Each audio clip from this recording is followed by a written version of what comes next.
Mom entrusts her child to a young babysitter. 2 hours later, receives a terrifying text.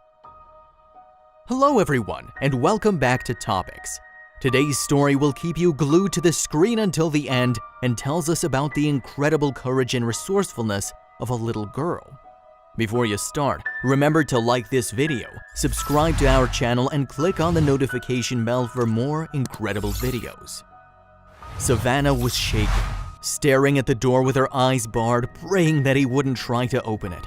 She squatted down in front of her niece, who was hiding behind the toilet, and tried to prepare herself for the worst. She knew they couldn't escape any longer. And then, when she had already lost all hope, she felt a reassuring shape in her pocket. She'd completely forgotten what she had with her. Yesenia Barragan and her daughter Zoe lived in California. Yesenia was a very protective mother and rarely left little Zoe, who was 4 years old, to someone else. However, like any other working mother well knows, it wasn't always possible to keep her child with her. When Yesenia's boss told her that there would be a business congress outside of town and that she absolutely had to go, the woman reluctantly understood that she had to find someone else to look after her child for a few days. She couldn't take Zoe with her. She needed a solution. She had already taken many days off every time the girl was ill, and not attending this conference would have certainly not helped her gain the trust of her boss. She couldn't risk losing her job. Yesenia carefully considered her options. Juggling motherhood and a full-time job is not easy, but she had no choice. Yesenia's mother Maria tried to reassure her, assuring her that Savannah, Yesenia's younger sister, had already babysat on other occasions and was perfectly up to the task. But the woman still could not stay calm. Yesenia trusted Savannah. She was her sister. But this wasn't enough to calm her worries. What Yesenia could not know was that this simple decision would have left an indelible mark on the entire family. Savannah Jones had a great responsibility. In her eyes, her older sister had given her the opportunity to prove that she was mature enough to babysit her niece, Zoe. But while she was looking after the child, she found herself in a situation that few people would know how to face, and that we certainly don't wish on anyone. Maria drove Savannah to Yesenia's house, and when she left, she felt a strange feeling of uneasiness that she couldn't shake off. There was a car with dark windows parked on the opposite side of the street that she didn't recognize. But she tried to ignore this weird sensation. Don't be ridiculous. It's probably just a new neighbor, she thought. But the instinct of a mother is rarely wrong. Meanwhile, Yesenia, before leaving, had shown her little sister where everything she needed was, and had even given her a list of emergency numbers before saying goodbye to Zoe with a hug. Yesenia got into her car and drove off without noticing the suspicious car. And by the time her mother Maria received that frightening message, the two women were already too far away to help Savannah. Meanwhile at home, Savannah and Zoe tried out Zoe's new crayons and drew for a while. Then the two of them sat on the couch and watched a movie. Surely nothing could happen in that quiet neighborhood of Montclair, California. It was about 3:30 in the afternoon. Savannah and Zoe were still watching the movie when they heard a knock on the door. Savannah turned the volume down and hesitated. She didn't expect Yesenia to return for 2 days, so who could it be? Maybe her sister was waiting for a delivery? But when she looked through the peephole, she knew something was wrong. There was a man at the door with a hat. Savannah couldn't get a good look at his face, but instinctively she knew something was wrong with him. He didn't look like a door-to-door salesman, let alone a policeman. So what did he want? Savannah walked slowly away from the door, hoping that if she ignored him, the man would leave, but she was wrong. The man kept knocking on the door for a few minutes, and then the knocking stopped. Savannah breathed a sigh of relief, but the calm didn't stay for long. To her great horror, in fact, after a few seconds, the door handle began to shake.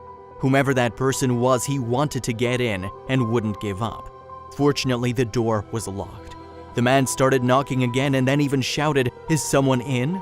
Savannah was terrified. If the man wanted to enter, it wouldn't have taken him long to do so. What could she do? They were trapped. From one moment to the next, the man would have broken down the door. She had to act immediately. She grabbed Zoe and ran down the corridor, heading for the bedroom. Would they be safe there? Savannah looked around. The bedroom had a door, but where was the key? She had no time to look for it. Panicking, she looked for another place to hide.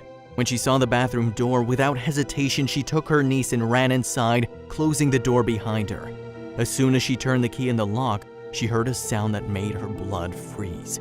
The man was trying to break down the front door, and after a few seconds, Savannah heard the door slam violently.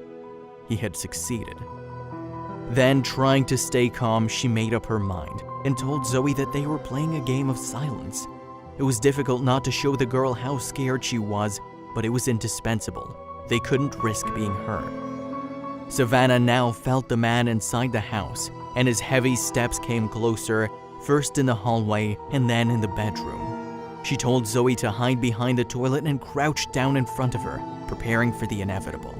She would defend her with all her might. Nothing could happen to her niece. But realistically, what could she do? She kept her gaze fixed on the bathroom door like cornered prey while preparing for the worst. But all of a sudden, what was that? Just then, she realized she had something in her pocket that was pressing against her leg. It was her cell phone. How could she have forgotten she had it? Now she could call for help, hoping they would arrive earlier than the man.